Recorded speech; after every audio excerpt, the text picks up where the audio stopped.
Finally tonight, building bridges across the generation gap and the technology divide. The NewsHour's Mary Jo Brooks has our report. Got it?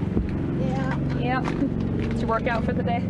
Twice a week, 24-year-old Courtney Kershaw and 89-year-old Dorothy Stone head out on errands.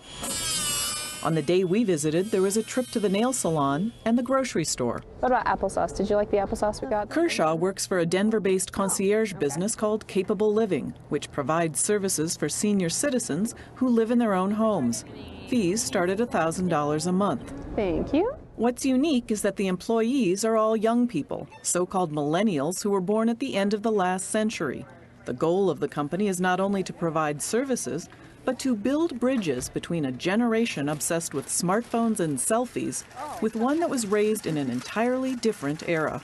Some of my favorite things were you telling me about when you were my age and how you fill up the car for 10 cents and go driving around all day. When I was her age, the war was going on, so it was sort of a different situation too as far as young girls were concerned.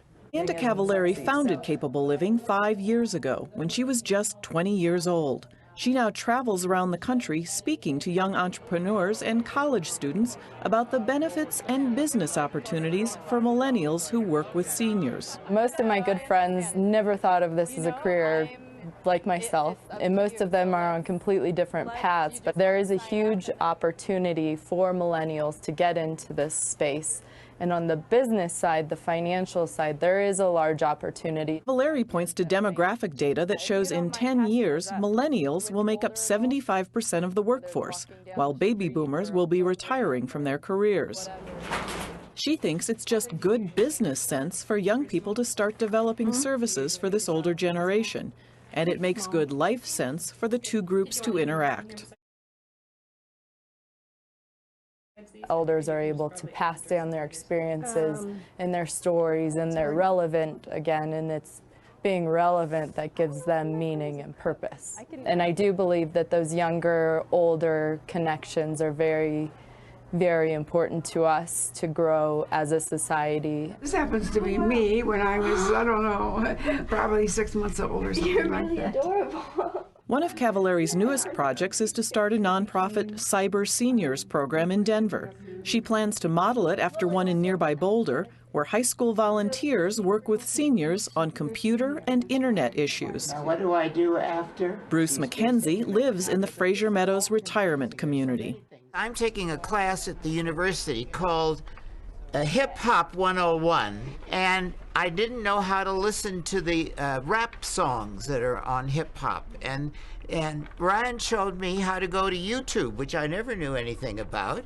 So I go to YouTube now and I can listen to all these rap songs for my class. And it's more word than picture. McKenzie and other residents work with students from nearby New Vista High School once a week. Kevin Bonnell loves it.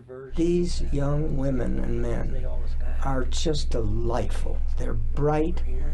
It makes me feel 10 years younger every time they come. And the students are equally enthusiastic. I'm just a high school student, and here I am getting to connect these people who don't really know anything about technology, and I have the power to connect them, and it's a really special feeling. I'm learning a lot from them, and they're learning from me. I've actually found through this that I think I like older people more than I like younger people. Elders and children have a very natural bond that we've lost through the Industrial Revolution, and then even more with the information age. But I believe that the technology that once displaced elders can now connect us again. Double tapping. Cavallari's latest project is to develop a smartphone app so millennials can interview, record, and preserve the stories of senior citizens. She hopes to begin a pilot program in 2 schools later this winter. I'm Mary Jo Brooks in Denver for the NewsHour.